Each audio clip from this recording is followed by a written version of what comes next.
بەناوی خۆی بەخشندەی میهرەبان، سڵاوی خۆی گەورەتان لێبێت بینەرە بە ڕێز و خۆشەویستەکانی بەرنامەی دین و دنیا لە ئەڵقەی چوونەی بەرنامەکەتان پێتانەگەینەوە. لە خزمەتتانە بین بۆ پێشکەشکردنی ئەڵقەی سێهەم و کۆتایی دەربارەی دوعا، پاڕانەوە، داواکردن لە ئیسلامدا ئەمە ڕێوشوێنەکانی چۆنن و ئادابەکانی چۆنن، تەوەسول لە بابی دوعایە چییە؟ لە دوو ئەڵقەی ڕابردووە لەسەر زۆر ڕوانگە لەسەر زۆر لایەنی ئەم چەمک و بابەتە لە ئاینی ئیسلام داواتە دوعا وەستین و وەڵامی پرسیارەکانمان وەرگرتەوە. ئەمڕۆژ ئەوەی کەم ماوەتەوە پشتیوان بەخۆی گەورە لە سەرزاری بەڕێز مامۆستا دلێر گەرمیانی بانخواست وەڵامەکانیان وەرەگرینەوە بۆ ئێوەی بەڕێز و خۆشەوی سەرەتای بەرنامە بەگەرمی بە خێراتنی بەڕێزیان نەکەین. خێربن مامۆستا، خێربن. وەک ئاماژەمان پێکرد لە زۆر ڕوانگەوە کە لە دوو ئەڵقەی ڕابردووی بەرنامەکەمان وەڵامی زۆر پرسیارت داینەوە، خۆی گەورە پاداش دەباتەوە. گەیشتوینەتە سەر ئەڵقەی کۆتاییەوەی کە ماوەتەوە ئینشاءڵڵا لەم ئەڵقەیە تەواویەکی ئەوەی کە فریا بکەین با بڵین. ئێستا هاتوینەتە سەرەوەی بزانین ئادابەکانی پاڕانەوە دوعاکردن چین. خوا خێر بن سەماسەی. الحمد لله والصلاة والسلام على خير خلق الله محمد وعلى آله ومن والاه، أما بعد. اللهم بك نستعين، اللهم بك أقول. خواهي قرب هداشتان داتو كاتيكي باشون قرتن لا كاتو لبرنامجتان خوا بخاطر اسمي عظيمي خوي إخلاص وصواب هم لايك مان ببخشيتو إن شاء الله بينا ريشتواني بيت مان خزمتكي كم بينا رامامكي إن شاء الله. خواهي قرب هداش داتو وبرسالة ما مصاحب بس همو عیبادەتێک بەڵکو هەموو معاملاتێکیش ئادابی خۆی هەیە. ئینسان کە لە دەرگای خۆی و ڕۆشتە ناوی ئومێد ئەکرێت زیاتر بەرهەمی هەبێت یا بەرهەمی هەبێت. یەکەم ئاداب لە مەسائلی عولەما ئەفەرمون گرنگترین نەک مەسئلەی، یەکەم ئاداب و گرنگترین هۆ بۆ وەڵامدانەوەی دوعا بریتێ لە ئیخلاص. يعني إنسان خالصا دوور لە هەموو شرکیاتێ لە خوای گەورە بپارڕێتەوە، چونکە خوای پەروەردگار عەزە وەجەل فەرمیێ فەدعوا الله مخلصین له الدین. ئەمە لەوە چێ لێرە سەر ڕاکێشێ بۆ ئەوەی کە قسەی بکەم لە هەندێک کەس غەریبی دەبێت. خوای پەروەردگار عەزە وەجەل لە زۆر شوێنی قورئانە ئێمە دائیمەن لەبەرەوەی کاتی بەرنامەکەمان کەم و مادەکەش دەوڵەمەنە على سبيل المثال، يعني بۆ وێنە چەند نمونونەکانە یانینەوە گینا نەگڵێن بەس ئەمانن. یانی کافرەکان لە کاتێک کە دەسەوەسان بوون، کاتێ بێئومێد بوون لە هەموو سەبەبێکی دنیایی، ئیتر نزانیانە تەنها چارەسەریان لای خوایە بە خالصی دڵسۆزی ڕوویان کردێتە خوا وەڵامی دوعاکەی داونەتەوە. لزور شواني القرآن كقرآن فرميت فإذا ركبوا في الفلك دعوا الله مخلصين له الدين. كبارانو لخوا رويان كرد خوا داويان لخوا كرد بخالصي فلما نجاهم خوا والله ميدانو يعني تا والله ميدانو فلما نجاهم إلى البر إذا هم يشركون. ئەوەی صفەتێکی مشرکە ئینسان سفڵە بێت کاتی خوای گەورە پێویستیمان بەخوایە، هەموو دقەیەکیش پێویستمان بەخوایە، خوا وەڵامت داتۆ تۆ بگەڕێیتەوە سەر تاوانەکان، خوابمان پارێزێت. ئەوە نییە کە دوعا هەرهی ئینسانی مسلمان بێ و تەنها دوعای ئینسانی مسلمانی گیرا بێ، بە تێکڕا بەندەکان بۆیان هەیە بە ئیخلاص داوا لە خوا بکەن. بوو بە مانایەکی کە ئەگەر مسلمانێکیش دوعای قبوڵ نەکرا بزانێ احتمالە خەلەلێک یەکێک لە هۆکان خەلەلێک بێ لە ئیخلاسەکەی. ئەمە مامۆستا سەر ڕائکێشێ بۆ بابەتێکی کە ئێمە لە کاتی بەرنامەکە ناوێرم کەوا بوو کە زۆرمان زۆرە. ئەویشەوەتانێک کات ئێمەڵێن لە نوێژە الحەمد لله رب العالمین، خوای رب العالمین لە دنیا کە ڕەب پەروەردگاری کافر و مسلمانە، عالم جگە لە خوا، ئاسمانەکان و زەوی جن و ئینس و مەلایکە باران بۆ هەمانە بارێنێ، بەرنامەشی بۆ هەمان ناردووە و شیفای هەمووشمان ئەدات. و یەکێک لەوانش کە ڕووی کردە خوای گەورە بە مخلصی داوای نەجاتی کرد، خوای پەروەردگار عەزە وەجەل بێ باوەڕیشە وەڵامی ئەداتەوە. پێویستی هەردووکە وەکو یەک چارەسەرەکە، بەڵکو هەندێک جار کابرای بێ باوەڕ ئەسبابی دنیایی ئەڵێم کە ئەسبابە دنیایەکان جێبەجێکە سنەتی خوا وایە ئەو سەرەکەوێ مسلمانێکە بە قسەی شەرعی نەکردەوە هۆی سەرکەوتنەکەی جێبەجێ نەکردووە پەکێکەوێت، چونکە بۆ دوعا سیلاحە ئەبێ هەردووکی لەگەڵێکا کۆکێتەوە سەبەبە دنیایەکان پاشان پێغەمبەری ئازیز صلی الله عليه وسلم کاتی جێشەکەی هەمووی تەوزیع کرد و ڕێکیە کرد ئەنجا دەستەکانی بەرزە کردو بۆ ئاسمان ئەمە کەوا بوو خاڵی یەکەم گرنگترین ئەسباب و هۆیشە دووەم بریتیە لە دەست نوێژگرتن ئێمە بەسەری ئیشارەتی پێکەم فەرمودانش کە ئیشارەت پێکەم هەمووی صحیحە و لە ئەمەیان کە باسیەکەم لە صحیح بوخاری و مسلمە پێغەمبەری خوا صلی الله عليه وسلم أبو موسى فەرمێ پێغەمبەری عزیز صلی الله عليه وسلم دعا النبي صلى الله عليه وسلم بماء فتوضأ به ثم رفع يديه پاشان دەسەکانی بەرز کردو تەنانەتە فەرمێ وەڕەئەیت بەیاض ئیبطەیه تاوەکو ژێرباڵەکانی سپایەتی ژێرباڵی دەرکەوت ئەمە سێ شتی تایە یەکەم دەست نوێژگرتن دووهەم سەری عەدەمەسەی لەبەر کەمی کات دەست بەرزکردنەوە سێهەم ئەوەنە دەستیشی بەرز کردەوە پێغەمبەری ئازیز صلی الله عليه وسلم ئەڵێ تەنانەت تاوەکو سپایەتی ژێرباڵیمان ئەبینی ئەمەشیان لەوە چێ برایەک ئێستا بڵێ کاکە ئەم لەبەرەوەی ئێمە لە عیبادەتمانە اقتداء بە پێغەمبەرەکەین صلی الله عليه وسلم لە خەتیبە بوو نییە دەست بەرز کاتوە لە کاتی دوعای ئەوەی وتاری جمعە خوێنە سونەتان پەنجێ بەرز کاتوە ئەو کەسێک کە دانیشتووە تەنها بەس خۆی گوێ لێ بێ ئامینی بووە کات دەست بەرز ناکاتوە بۆ لەبەرەوە ئەو هەموو ئەسحابە لە خزمەتی پێغەمبەر بوون صلی الله عليه وسلم دەستیان بەرز نەکرد دەستیان بەرز کردێتەوە وارە دەبوو بۆ ئێمە کابوو سنەتە تەنان لەناو سەلەفە یەکەم کەسێ دەستی بەرز کردبێتەوە لەومەیان کردوتیانەوە لە سنەتدا داوە پێغەمبەری ئازیز صلی الله عليه وسلم لە کاتی دوعایە تەنها پەنجەی شاتمانی بەرز کردێتەوە هەنکەوا بووی ڕێن دوعا ئەسڵ لە دوعا دەست بەرزکردنەوەی جگە لەو شوێنانەی کە پێغەمبەری خوا صلی الله عليه وسلم خۆی دەست ئەو کاتانە واریدە کە بە تەنها دوعاکەی دەست بەرزکەیتەوە بۆ نمونە ئەو ئینسان کە بۆ خۆی دوعا کات تەنانەت حتا دواتریش باسیەکەین لە پاش نوێژی فەرز دوعا قبوڵە بەڵام ئایا پاش نوێژ کەیە پێش سەلامدانەوەیە یان پاش سەلامدانەوەیە ئەوەش خلافێکی لەسەرە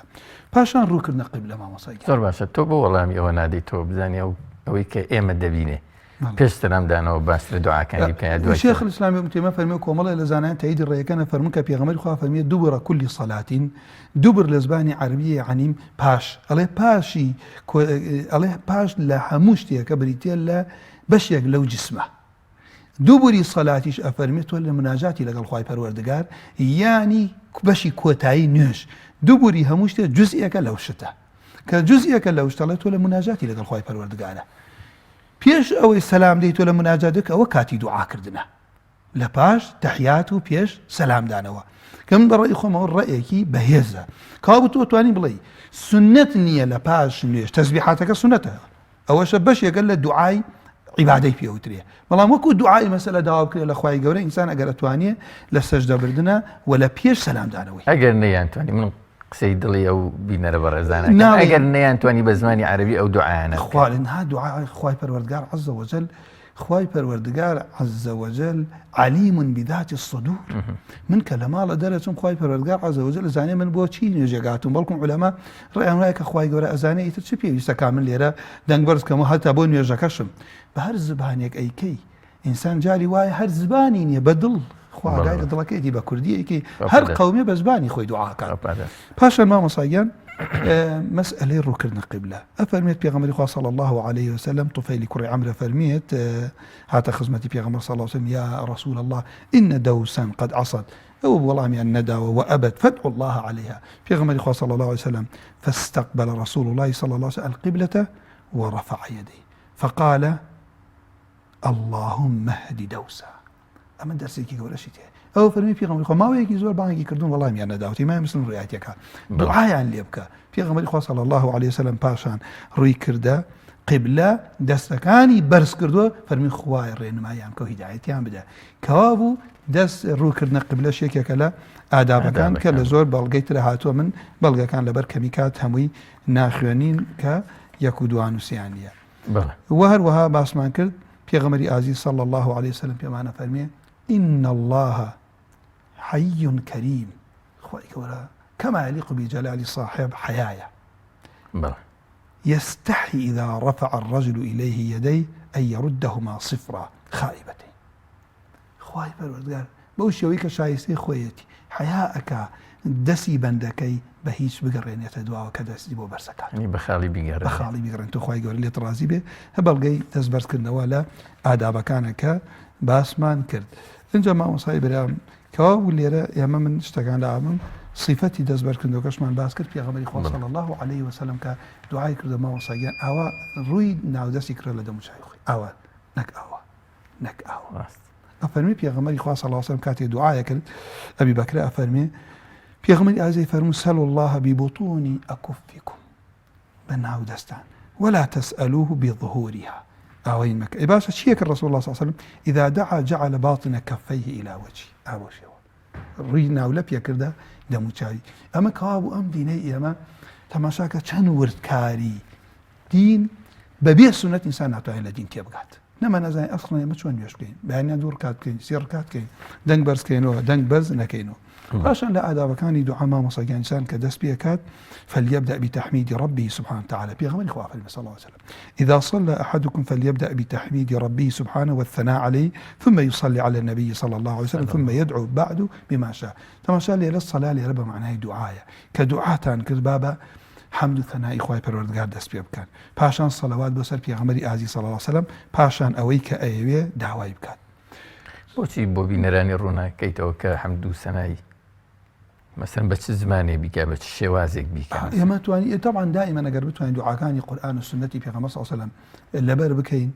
ئەوە باشترە بۆ چونکە تۆ یەکەم اقتیداکەیتە قورئان دووەم هەر لە شێوازی دوعاکە کە لەبەر یەکەی توی خوێنی ئەجر و پاداشی سنەتەکەشت دەسەکەوێت بەڵام ئینسان کە هەر نەیزانی کەڵێ خوایە کە تۆ صاحبی ئەرز و ئاسمانەکانی خوایە کە تۆ ڕەحمان و ڕەحیمی خوایە کە تۆ لە مڵکت کەم ناکە خوایە کە تۆ شیفا لای خۆتە ڕزق لە بەمانە ئەو کاتەش ئەگەر توانی بەوەکانی کە پێغەمبەری خوا فەرمی صلی الله عليه وسلم اللهم إني أسألك بكل اسم هو لك أو سميت به نفسك پاشان مامۆستاکیان ئینسان لە قورئان و سنەتە هاتووە لە ئادابی دوعا ئینسان بەخۆی دەست پێ بکات یەکەم کەڕەت بۆ خۆی ربنا اغفر لنا ولإخواننا الذين سبقونا بالإيمان دو ربي اغفر لي ولوالدي حتى بيش دايكو باوكت بوي كوابو الليرة بيغمري عزيز صلى الله عليه وسلم أبو أيبة فرمي كان إذا دعا بدأ بنفسه هندي جاريش پێغەمبەری خوا صلی الله علیه وسلم کە باسی کەسێکی بۆ کراوە لێرە کە باسی پێغەمبەر یوسف کراوە بسێکم رحم الله یوسف کە باسی پێغەمبەر موسا کراوە رحمة الله علينا وعلى موسى لێرە لەم ڕیوایەتە خۆی پێشەخا پێغەمبەری ئازیز صلی الله عليه وسلم بەڵام کاتێ پێغەمبەری ئازیز صلی الله عليه وسلم جارێ لە جارەکان کەسێک پێیوت ئەم قسمەتە بە عدل بلام قصة أم بشيت واشتكي بشكر فرمي والله أم قصة ما أريد بها وجه الله سن حلمي أبو بيغمر صلى الله عليه وسلم ليرة كواب إنسان برا قولي رئيسي عشرتك باوكيك ما مصايك لشوينك هندي جار كبيتاقتك رويتك تشاول بيغمرك صلى الله عليه وسلم دورني هندي بو اختبارك بيت بيغمر إخوة صلى الله عليه وسلم أفرميت دم توري لدم شاي وديار بو ملام لم هم توري شي بلا باشا فرمي يرحم الله موسى قد أوذي بأكثر من هذا فصبر ئەمە لێرە دوعای بۆ پێغەمبەر موسا کە ڕەحمەتی خوا لە پێغەمبەر موسا لەمە زیاتر ئەمە چی دەرزێکی گەورەی تایە کاوا بۆ دەرزەی تایە مامۆستاگیان کە پێغەمبەری خوا فەرمی ڕەحمەتی خوا لە موسا لەمە زیاتر ناڕەحەت کرا سەبری گرت وای فەرموو کاوا بۆ ئینسان دائیمەن بڕوانێتە لە سەبرگرتنە لە حلمە لە عەفوە بڕوانێتە کە کەسێک بێنێتە بەرچاوی خۆی کە لەو خاڵە لای خوای پەروەردگار جێگای ثەنا و مەدحە هەروەها فەرمی رحم الله لوطا کاوا بوو مەبەستمان لەم خاڵەشە چی بوو ئەوە بوو کە ئینسان لە خۆیەوە دەست پێ بکات بەڵام جاری وایە باسی برایەک دەکرێ بە غائبەن هەروەها واردیشە تۆ بڵێ ڕەحمەتی خوای لێ بێ خوا عەفوی کات ئەلەو حاڵەتانەی کە ذکری ئەکرێ پاشان دوعا بۆ عامی مسلمانان چونکە قورئان فەرمی واستغفر لذنبك وللمؤمنين والمؤمنات بەڵگەکەشمان ربنا اغفر لي ولوالدي وللمؤمنين يوم يقوم الحساب أمش آداب دعاء إنسان دائما دعاء أصلا نهي لي كراوة دعاء كرت هلبيني إنسان بوخوي هو يك دعاء كالفرمي اللهم ارحمني ومحمدا ولا ترحم معنا أحد أو الرحمة إخوائي قولي كتاب بو فراوان إخوائي الرحم با منو بيغمبرك محمد جقل لي من رحم بك اسمك فلما سلم النبي صلى الله عليه وسلم قال لي بكابلاي دشتكي فرمي لقد حجرت واسعة أو الرحمة فراوان إخوائي پروردگار منع کرد لە هەموو خەڵکە کورتەڵ یەنا بەسەر چەند کەسێکە ئادابێکی کە مامۆستاوە بۆ هەمان ئینسان سێجار دوعا بکات یعنی سێجار دووبارەی بکاتەوە بارەکەڵڵە خوا لێت ڕازی ئەوە یارمەتیم دەنیە لە دەرزی میراثەکەش خوا باشە مامۆستا شاخەوانە زۆر ئین یەکات فەرمێ كان إذا دعا ثلاثا پێغەمبەری خوا صلی الله عليه وسلم وإذا سأل ثلاثا داوای هەرچی لە خوا کرد. ئەمە حکمەتی لە چیایە مامۆستای یەکەم بەڕێز؟ ئێمە حکمەتەکەشی نەزانین حکمت ئەبێتە دوو بەش و دائما تعاقل. عیبادەتی تعاقلیمان هەیە، عیبادەتێکیشمانی پێی ئەوترێکی تعبودی. تعبودیەکە من تۆ نازانم بۆچی بەیانیان ئەبێ دوو ڕکات بێ نیوەڕوان، بەڵام ئەزانم عارەق بۆچی حرام کراوە. ئەمە یەکەمترین شتی لەبەرەوەی ئینسان خوای پەروەردگار عەزە وەجەل دوعای دڵی غافڵ قبوڵ ناکات. لەوەشە من لە یەکەمە ڕابێ خوای ڕەحم پێ بکە. دووهەم لەوەشێت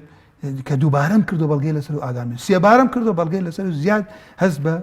ذەلیلی و هەست بە محتاجی خۆم ئەەکەم، چونکە ئینسان سنەتە بە ئیلحاح داوە لە خوای پەروەردگار بکە عەزە وەجەل، زۆر لە خوای گەورە بپارڕێتەوە. وە پێغەمبەری خوا صلی الله علیه و حتا تەنانە قسەکانیشی محاضەرەکانیشی ئەڵێ ئەتوانی گوێی لێ بگری بینووسیتەوە، ئەوە بە هێواشی قسەیە کرد و قسەکانی خۆی دووبارە ئەکردووە. پاشان ئینسان عەزمی هەبێت لە دوعا مامۆستا عەباس. يعني شيء في خوا صلى الله عليه وسلم فرمي إذا دعا أحدكم فليعزم المسألة باب عزم داويكات ولا يقولن اللهم إن شئت فأعطيني. بو خواي من والله يا ربي خواي پروردگار اگر تبي او شتم دري داوي لي خوش بنابي وابكي كلواريكم انا لين سور بلسر داوكا بارك الله خوالد را سور بلسر داوكا في خوا فرمي صلى الله عليه وسلم اللهم ارحمني إن شئت ملين وملين ليعزم المسألة فإنه لا مكره له. أو تاني كخواي پروردگار عز وجل إنسان خلقي وايد داوي شتيجي ليك احتماله شتي هي واي كردي بل نار راحت به هیچ شتيك نيه بربز بو خواي پروردگار داوا من جيب جيب كات خوا بي خوش اما داواي لي بكين كابو امشها باش يك انسان داوا لاخوا اكين لين خوا ايانا قالتبي او ايشان بوبك رونا ما مصاجان ان جاء انسان دنگ برزنكاتو لدعاء من بلاي وهابوتي تخوا اللي عندي شوية بيانو تو معلوم نالي بتين والله خير تقال عباسي يوم ابو كام شو باوك مان شو انا لصيبو الشو نيش بدأنكي برز قرآنك خولها ومان حرامك يعني بدأنكي برز قرآنك بو اخوي يا قرآنك داني بو اخوي بخواي پروردگار عز وجل بيسر عليم بذات الصدور كاتي قرآنش مدحي او دعانا مان بوكا إذ نادى ربه نداء خفيا في غمر اخوة فرمي صلى الله عليه وسلم أيها الناس اربعوا على أنفسكم إنكم فرمي أن برحم بالبرامر نفسي خوتان ليس تدعون أصم ولا غائبا خوا بنامد نلك سيكا غائب يتونك خواي پروردگار عز وجل بعلمي بحكمتي بقدرتي بردهم لقل ما أنا خواي پروردگار عليم بذات الصدور لم بابتها كاب بيوست دنگ برزنكريتوا بلام إما هندك دزگاي ميدياية هندك كس أبينين هندك إمام أبينين هندك قارئ أبينين دعاء كان بدنجي برز بقريانه وبا أما شونه يعني يتشتا وبابا ويانا والله ما مصاجان عندي الشتاء راسه أمر له وجه كسيك بك أخي نواري لذلك أنا فرمدار لبر معناكي في غمر إخوة إنكم تدعون سميعا قريبا وهو معكم إمام البخاري ومسلم هو الأخوائك زور بيسر أخوائك زور نزيك اللي تانو لقل كان دواء كنيتر شبيه بيسكا دنگ برز بكانو كوابو أولا كجنابة إشارتي بيكر إيما سنة إنسان كنيجي جماعتي كرت لبروي خلقي بتمن منال خلقي نخوش خلقي كيش ريكا وتو مزقوتا خلقي بيستي كي هي لو الرواد سنة إنسان نيج لسر خلق قرسنكات بلان بو خوي كان نيج كابالا مالي خوي سورة بقرة في غمر صلى الله عليه وسلم ليه ركعتا سورة بقرة خندو أهل عمران شيخ خندو فرمتك صحيحة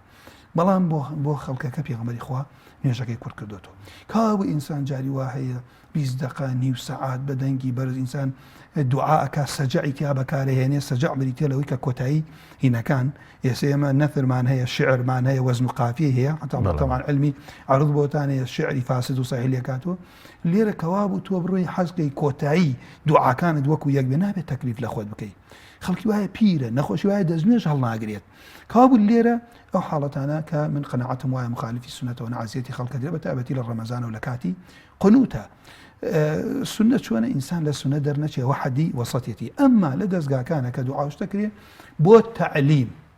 بو فيربون إنسان دعاء بيانيان يواران ليدا جاري دو بردوام أروال سري مشتقي باشو بيروزة لبروي خلقك لو الرقاوة خوانواريشي نبي أتوانيه وريكتب ما وصيان خالقي كمسألة اعتدال لدعاء بيغمر إخوة صلى الله عليه وسلم نهي لي معن كرتون أفرمي لم أمتي منكم الله خلق دين إنه سيكون في هذه الأمة قوم يعتدون في الطهور والدعاء لسر دريايك دزنيش بقرأ آوك بروتنا ودرقاك أنا وآوك ناو دەریاکە و بڕوات بەڵێ یەک جار واجبە بیشۆی دەست نوێژەکەت دوو جار سونەتە سێ جار سونەتە کردت بە چوار ئیسرافە حرامت کردووە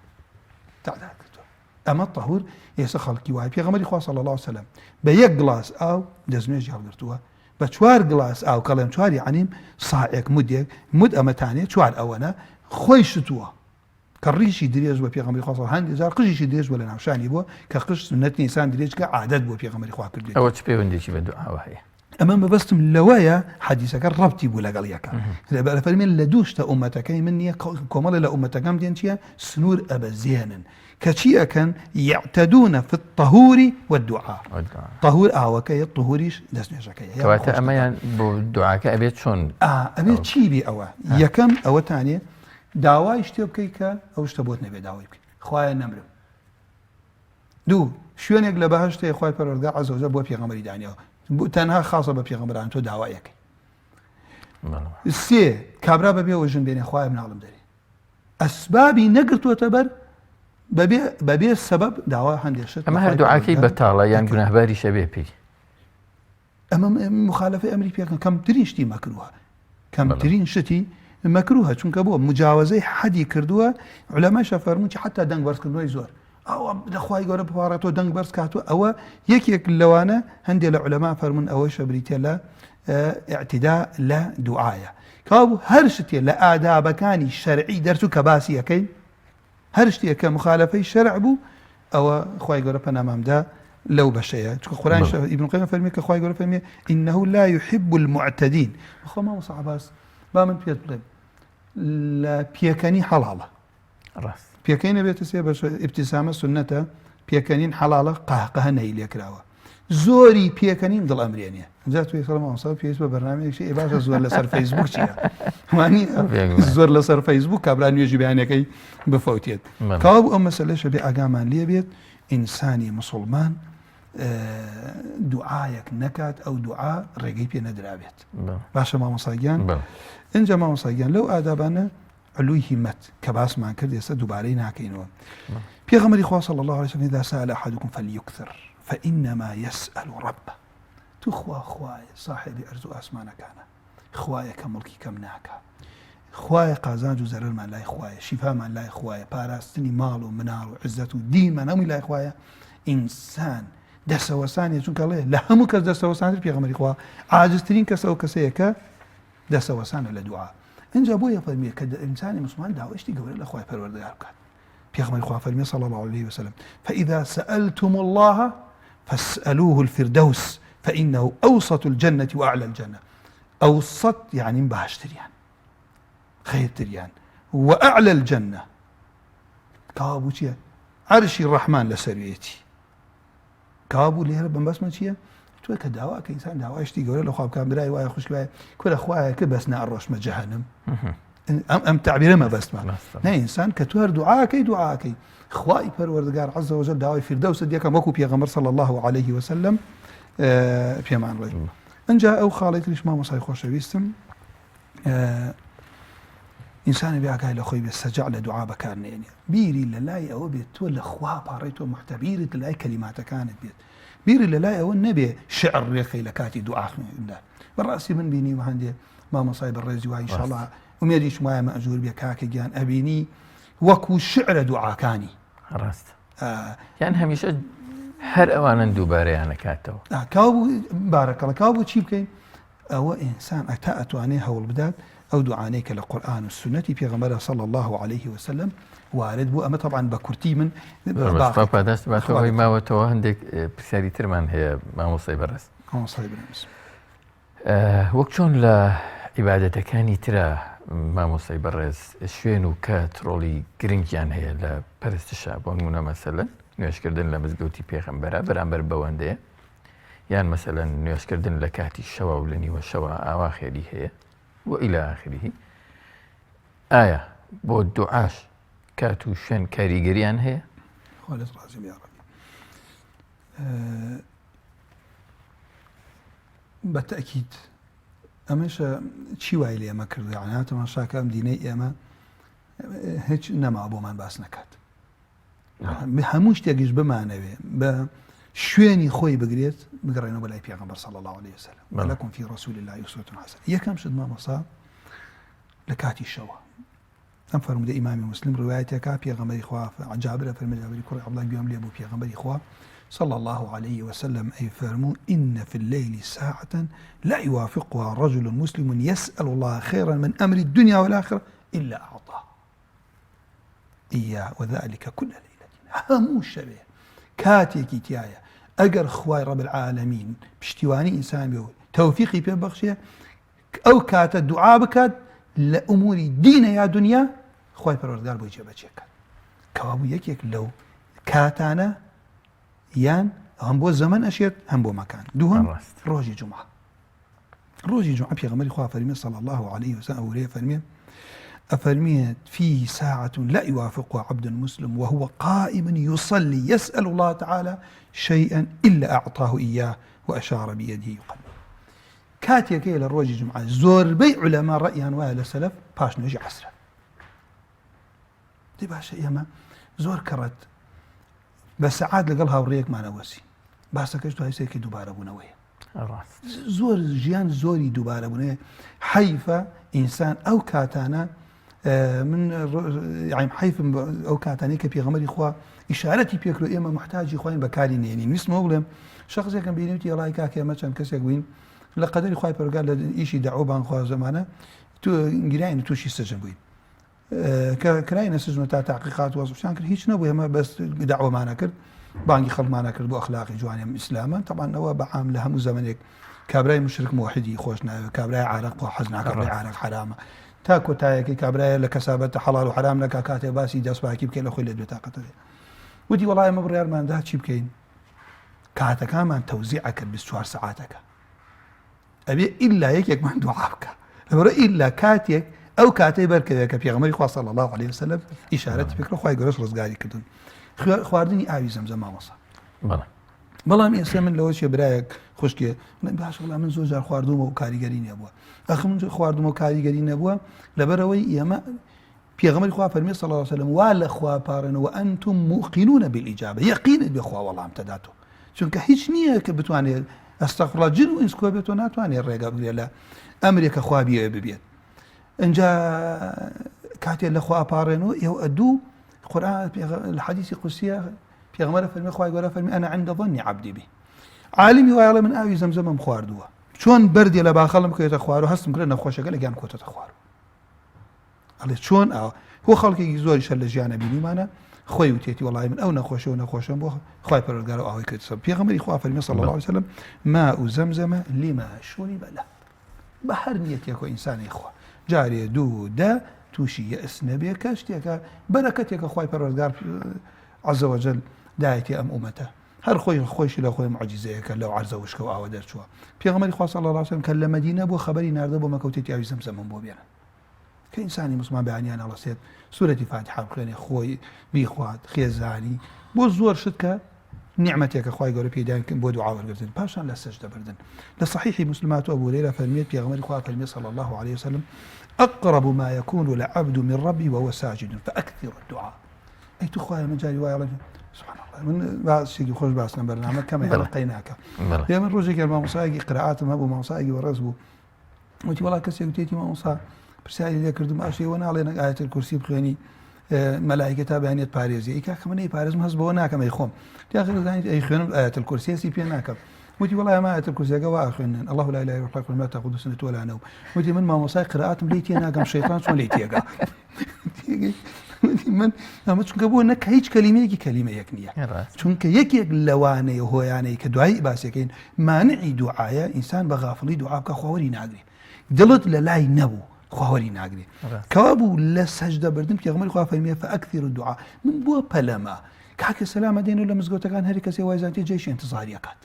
خەینە ئیشی پەلەتی ئەتیادی بڕۆ لە ڕێگە دوعا تەسبیحاشی خۆت بکە بەڵام کە تیزان نوێژەکە بەینی خۆی خوا بە نەختێ سەری لە عەرزا بێ بۆ خوای گەورە لە گوناهی خۆشی پێویستمان بەخوایە هەروەها لە کاتی بیستنی دەنگی کەڵەشێر ئەو فەرمودەی پێغەمبەر صلی الله عليه وسلم ئەفەرمی إذا سمعتم صياح الديك إذا سمعتم صياح الديكة فاسألوا الله من فضله فإنها رأت ملكا دوعایشی دیاریکراو نییە هەر دوعایەک بێت داوا لە خوا بکەن لە بەرەوەی مەلایکەتەبی بەڵێ هەروەها ئەو دوعای کە فەرمێ لا إله إلا أنت سبحانك إني كنت من الظالمين ئەمە دوعای پێغەمبەری یونسە پێغەمبەری خوا فەرمێ صلى الله عليه وسلم فإنه لن يدعو بها مسلم في شيء قط إلا استجاب له ئەمە مژدەیەکی زۆر گەورەیە بۆ هیچ شتێک نییە ئیماندار لەخوا بەم دوعا بپارێتەوە إلا خوا وەڵامی داتەوە إلا دواتر منێ بگەڕێمنەوەکو مانعێ لە خۆما بێت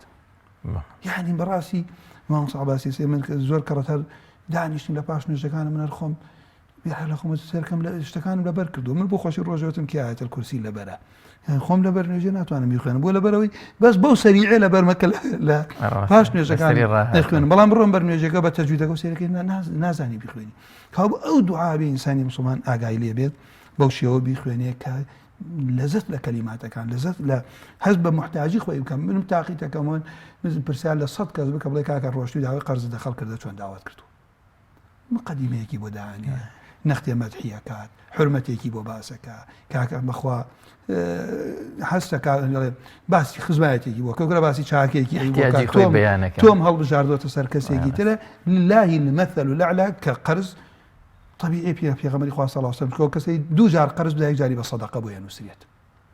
هیوام وایە و کەسەی کە گوێ لەم قسەیە ئەو کەسانی پارەیان لایە لەسەر وعد قەرز بۆنە با خەڵکەکەم وا نەبینە مانعی ئەوەی خەڵکی قەرز نەدا بە خەڵک یا ئامانەت نەدا جار وای تۆ کتێبە دەی ناهێنی تۆ ناهێنی کەوا بوو مامۆستاگیان دوعای موسیبەتیش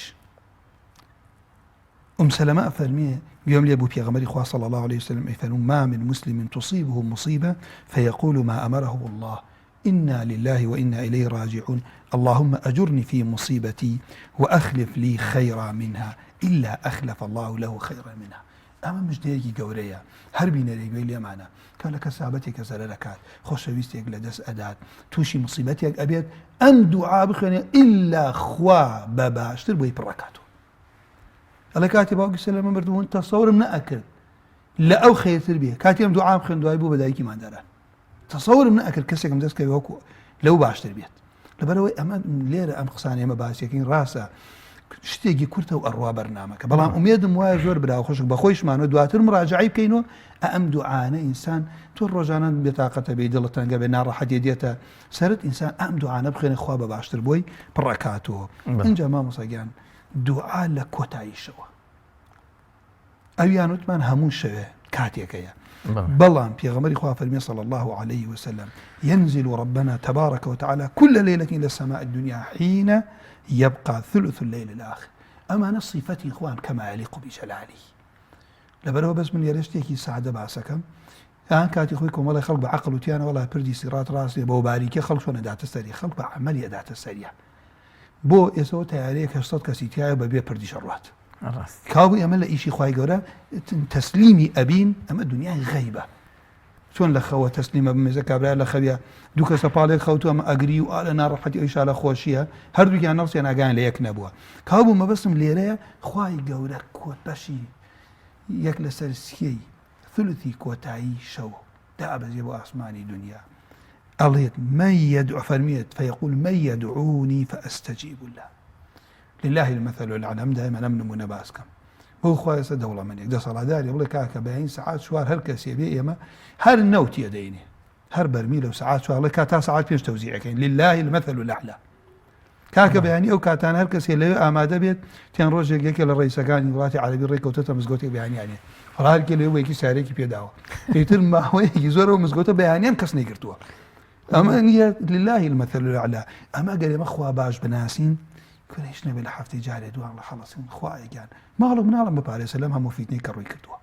ڕزقم محتاجی خەڵکم مەکە شیفام بدە ئەولادم پێ ببەخش ئەولادم بپارێزە خوای استیقامەم پێ ببەخشە لەسەر دینەکە ومن يسألني فأعطيه کێ داوام لێ کا پێ ئەبەخشم ومن يستغفرني فأغفر له ئیمامی مسلم ڕوایەتێکە کێ داوای لێ خۆش بوونم لێ کا لێ خۆشە بم خوا بەرنامەکە تەنها ئەم حەدیسە بێ بەس نێ بۆ ئێمە بێگومان دەستی خۆش بێ و خۆجەزا بێتەوە مامۆستای بەڕێز لە خزمەتم اینجا کاتەکان لەوەر کورسی بەرنامەیەرم مامۆستا ئەمەیان بە هەر بیڵێم لەبەرەوە هەموو هیرە بینی بانگ و قامەت کێوی عەرەفاتیشمان هەیە مامۆستا کێوی عەرەفاتمان هەیە ئەمە لە سەرسەفا و مەروە لە کاتێتان ڕووکردنە کەعبە بەڵام وەکووتمان کاتی بەرنامەکەم بەڵام بینی بانگ و قامەت ڕۆژانە ڕومانتیەکە پێغەمبەری خوا فەرمی صلی الله عليه وسلم لا يرد الدعاء بين الأذان والإقامة وريا بن آذان يعني بيوتشكا أذانه هو بالراس بيته بو خلق وانيا على خلق الله حتى عربا كان الان وقت الآذان كابو افرمي او كاته حمو برا خوشك نروين لمزقوته بحكايه نيكوشين هادو كسي اللي بيكو دانش نقصوش كان سلا خلق تقدم كاتي اول يو كاتا كمان هل وبروا ان جا لكاتي كاسيت بمريت ولا كاتي دابزيني باران حديث كان ناخوينم دعاء مظلوم دعاء باوك بو أولادي خوي بهردو كيوا بخير وبشر زور خطر رونا ما مصا أولاد دايك وباوك دعاء نكن لأولاد والشوان كاتي ديت خبره خوتو نايت خبره هل أوان أختي أجوليت لا الرأس شفناكي في غمر إخوة فرمي صلى الله عليه وسلم من تعارى من الليل يعني استيقظه كواتك أم دعاء هركز بيخواني لا إله إلا الله وحده لا شريك له الحديث تاكو تايكي أفرميه هركز أم دعاء بخواني في غمر إخوة صلى الله عليه وسلم ثم قال اللهم اغفر لإخوائي اللي ينفوش به أو دعا يا دعواي كرر استجيب له اگر هەڵسێ دەزمێژی بشوان هێشکان نوێژەکەی خوا قبوڵێکە وەکو خۆی شەدوێتە دوعای عەرەفات تەوانە ئەو دوعا بەمە بەستەوە سەر باسم کرد شەوان هەڵ ناسی تو ئەو دوعا لەبەر کە ئینسان بیخوێنێ نوێژەکە مەکە بەس کە لای ڕاست و چەپەکەی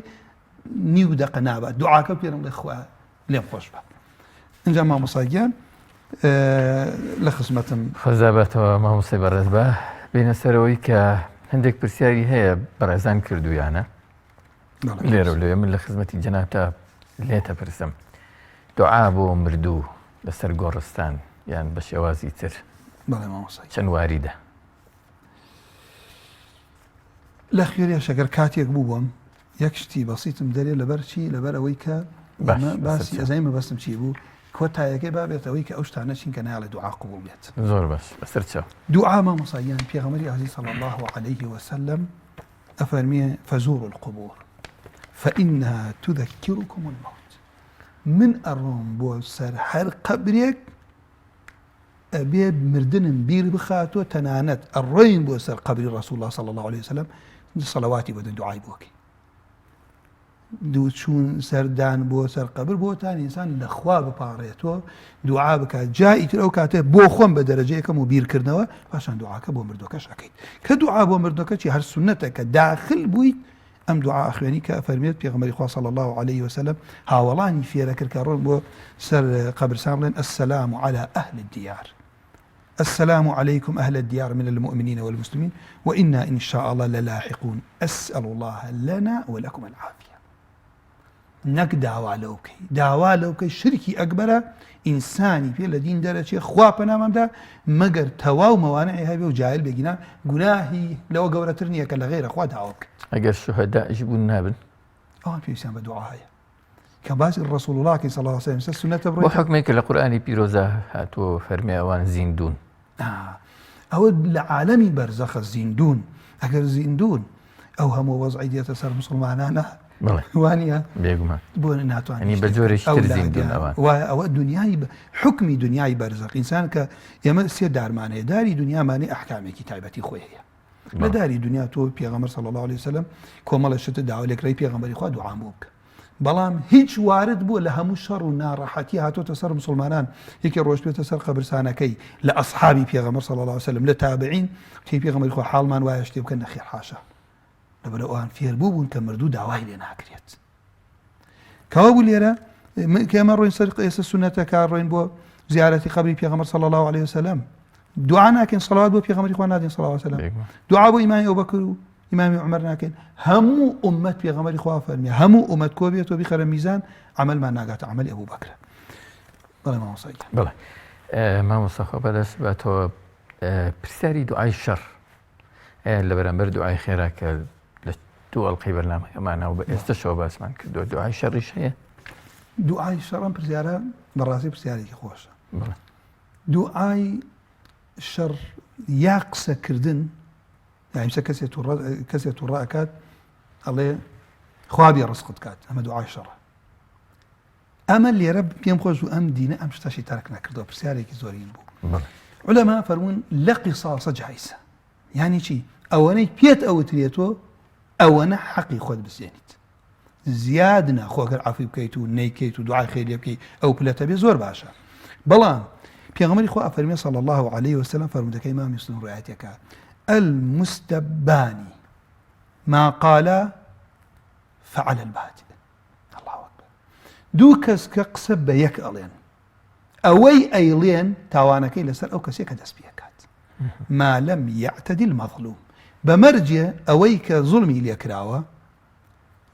زیاد ناکات لە قسە ڕوونە قسەکەم ینی لە حەدی خۆیە شەرعەن کە کەسێک ئەڵێ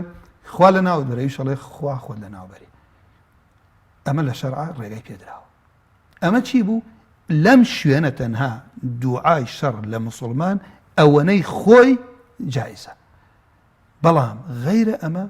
نەهی لێ کراوە ئینسانی موسڵمان هەبێ برای خۆی خۆش بێ وەلایی بۆ بێ پشتگیری بکە دوعای یەکێ لە سەبەبی دوعا قوڵکردنە لە پشتەمە لە دوعای خێر بکەیت. بەڵام ئەمە هەر پێم خۆش بوو ئەمەش بزانین دینی ئیسلام هەموو کەس نییە لە ئاستی کەسی هەیە قورسە لەسەری کەسێک بێ قسەی پێ بڵێت کاو بکە قسەی پێ ئەڵێ سەبی عنی شەتمی کا جنێک ئەوەنەی خۆی لە ڕێگای لە ڕووی شەرعی و جائزە وەڵامی بداتەوە. یعنی سەبوونە عولەماڵێک دەڵێ قاتەلەک الله شەرعەنە توانێت بڵێ قاتەلەک الله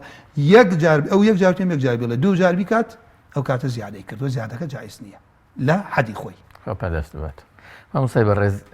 لە ژیانی ئەمڕۆمانە تۆڕە کۆمەڵایەتیەکان پانتایەکی زۆریان داگیر کردووە. زۆرێک لە خەڵک و موسڵمان و گەنج بە تایبەتی کاتێکی زۆری خۆیان تیا بەسرە بن. بەشێک لە تۆڕە کۆمەڵایەتیەکان بەکارێنرێن بۆ ئەوەی کە فڵانە کەس نەخۆشە دوعای بۆ بکەن یا مەسەرەن ئەمە ئاوایە دوعای بۆ بکەن ئەو میلەتە ئاوا بەگیرێنراوە زوڵمی لە یەکرێ دوعایان بۆ بکەن و ئیلا ئاخری. دوعای نێو تۆڕە کۆمەڵایەتیەکان و ئەم نووسینانە تا چەند ئەچنە بابی دوعا و چوارچەوەی ئادابەکانی دوعا و تا چەند ئەگەری گیرابوونیان هەیە باب ئەگۆڕێ لە شەخص بۆ شەخص مامەسە هیوایە وەکو عادەت فێر بووە. یعنی ئێمە بەڕاستی خێرێکی باشەیە لەم تەکنۆلۆژیا ئەگەر ئینسان بێوێ بەدەستی بێنێ ئاگایشی لێ نەبێت شەڕەکەی زۆر زۆرە. بۆ نمونە کابرا مەعقوڵە کابرا زەلامێک مردووە لەو کاتە کە بکە ئەبێ ئادابی مردووی لەگەڵا تەعامل بکات ڕسمێک یەگرێتەوە بڵاوێکاتەوە. یعنی مەعقوڵە ئێستا کابرا ڕوات چەنەها خوشکتا نیوەی شەو سەرقاڵی ئەم ئینەن کاکەی عیبادەتت نوێژت حەقی مێردت حەقی ماڵت حەقی قورئان خوێندنت دوایش لە حەدێکی زیاد دوازەکە ڕسمێکی زیاد بڵاوەکەنەوە کە خەڵکێکی نامەحرەم ئەیبینێت. یەکێک لەوانە شەمەتان ئەگەر بوو بە عادەت من ئەڵێم دوعا لە کاتی دوعا نوێژ دوعا نییە نوێژ ئەسەڵات یعمە دوعا لوغەتەن نوێژیش هەر دوعای عیبادەتە. کەسانی وا هەیە کە لە دەستنوێژ ئەشۆن ڕوەکەنە قبلە لە ناو نوێژن پێغەمبەری خوا فەرمێ صلی الله عليه وسلم یەک لەسەر دەی ئەجری دەسەکەوێ هیواشی هیچی بۆ نامێنێتەوە لەبەرەوەی ئەرکان و شروطەکانی تیانە. ئەمەش ئەگەر بوو بە عادەر کەسێڵە کاکە دوعام بۆ بکە منیش لە بەنەم بە غافڵێت یەگۆ خوا خێرە بنووسێن خوا هیدایەت بدا خوا شیفات بدا وەڵا دوعاوا ناکری. بەڵام ئەگەر کەسێکیش بەدڵ لە خوا بپاڕێتەوە خۆ دوعاکەوە نیە لەسەرەوە بینووسێت ئەوە کاڵێ دوعام بۆ بکە کابرا لە سجدەیە لە شەو نوێژە لە ئەو کاتانەی کە دوعاکە دوعای بۆ بکات نەک لە شتێک بنووسێت. مامۆستا لێرەوە بچینە سەرەوەی ئەگەر زۆر بە کورتیش بێت دوعای نووسراو ئەوە ترێکە هەوڵ درا بە عومەری کوڕی خەتاب خوا لێ ڕازی بێ کە هاوی نیل کەمی کردووە. حەزرەتی عومەریش نامەیەکی نووسی فەرمووی کە تەوسیەکردن بیخەنە ناو نیلەوە ئەوانیش خستیانە ناو نیلەوە و ئاوی نیل گۆڕانکاری بەسەرە زۆر بوو. ئەمە تا چەند واریدا ئەکرێ دوعا بەو شێوازە بنووسرێ بنێردرێ. بۆ ئەمانەتی علمی من پلەی صحیحی ئەو ڕوایەتە نازانم بەڵام پێغەمبەری خوا صلی الله عليه وسلم خۆی کە نووسینی نەبووە وارد نەبووە لە عهدی رسول الله صلی الله عليه وسلم دوعا لەسەر کاغەز نووسرا بێ. بەڵام هەندێک لە عولەما هەر لە عولەمای سەلەف ئەو ڕێگایان پێداوە کە دوعا بنووسرێتەوە بەڵام ئەوەی کە واردە دوعا لەسەر ئاو بخوێنرێت. زۆر زۆر باش. ئێمە کاتێکی زۆر کەمال ماوە مامۆستای بەڕێز بچینە سەرەوەی کە جەنابەت وتت ڕێگریەکانی دوعا بەس پێم باشە لەگەڵەوەش ئەگەر یەک نمونەش بێ دوو نمونە لەو دوعایانەی کە گیرابوون لە قورئانە باسییان کراوە ذیکر کراون بە کورتیش بێت لە ماوەی 5 دقەمان ماوەیە. دعای پێغەمبەر یونس بەڵێ فنادى في الظلمات أن لا إله إلا أنت سبحانك إني كنت من الظالمين. خوي پروردگار عز وجل دعاكي لي وركرت ودعاكشي سبب يكبوي هركز بك بيغمر خواه فرمي دعاي قبول بيت چونك القرآن فرمي فاستجبنا له والله ما انداوه ونجيناه من الغم وكذلك ننجي المؤمنين. هو يكيلو هروها دعاي بيغمر موسى ك فرعون جاسوس وجيش حموش يعني قرأك وكولاني كان قرتبو درسوا لأخوي قرأ بارا ودعاي لمدينة كاكاتي يارمتي أو دعاء فرتيدا روشت السيبريك داني فرمي ربي إني لما أنزلت إلي من خير فقير أو أبو بياو بانكي كردو ليبو بمايا ويكا أو آفرتي دسكي كقرآن با أهل حياة باسيان أكات هروها ما مصايب الرزم دعاء أو كسيك مؤمن آل فرعون كافرين وأفوض أمري إلى الله إن الله بصير بالعباد. نتيجة قيتي بخواي قرأ فرمي فوقاه الله سيئات ما مكروا. خوا باراستي لو مكري أوان بوي أو خرابي أو مكريك ويان أجرا. دعاء بيغمبر موسى ربي اشرح لي صدري ويسر لي أمري لا كوتا فرميشي ولا ولاما قال قد أوتيت سؤلك يا موسى هو والله ما دايتوه دعاء كان زور القرآن والله ماكو خدوت يبدو تنمونه أويك جناب الدعوات كدر فتت بيبدمو بيكينك كوتايو ختامي أم بابا ريقريا كانوا يعني كابن الريقرو بربستو ما مصاي إبراهيم مسألة يامك ومالي شتمان هي ديار بوتت كاتك والله زور ويا سيدق يكي لو شتاني كالريقرا حرام خواردنو خوابنا ما عمدات مسألة حرام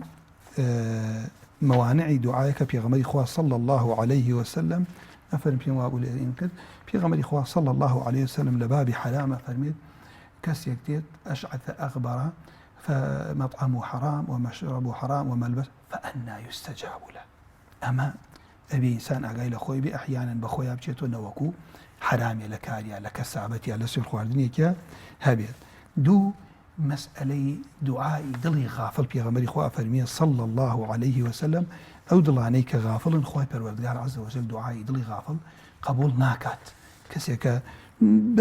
أقايل أخوي نيو لخواه پروردگار عز وجل أباريتو سي كسيكا أمر بشاكا ناكا ونهي لخراب ناكا پێغەمبەری خوا فەرمێ صلی الله علیه و سلم والله ئەگەر ئەمر بە چاکە نەکەن و ڕێگە نەگرن لە خراپە ئەو کاتە دوعا ئەکەن خوا وەڵامی دوعاکانتان ناداتەوە. جا کەوا بوو ئەمەیش حاڵەتێکە لەوە چوار پەلەکردن لە دوعا. خوایەگیان من داوام لە تۆ کرد و خوایەگیان وەڵامت نەبوو. ئەمەیش حاڵەتێکە کە ئینسانی مسلمان ڕاماندێری ئێمەی مسلمان کە چی بکەین کە لە دوعایە پەلە نەکەین. چونکە جارێکیان پێغەمبەری خوا صلی الله عليه وسلم بسکە یەگرتی وتی بۆتی بەوەی کە کەسێکەیە کاتی وەرگرتنی دوعاکەی هاتووە بەڵام کە کاتی هاتوو خوای گەورە دوعاکەی قبوڵ کات ئەم ئەڵێ چی وازی لێتی نەڵێ خوای گەورە بۆ وەڵام نەداتەوە فەرمێ لا يزال يستجاب للعبد ما لم يدعو بإثم أو قطيعة رحم ما لم يستعجل. قيل يا رسول الله تاني پێغەمبەری خوا ما الاستعجال پەلەکردن چییە لە دوعا؟ قال يقول قد دعوت وقد دعوت فلم أرى يستجاب لي أو أباريمو نمبيني خوا وڵامم بداتوه دەست لە دوعاکە هەڵ ئەگرێت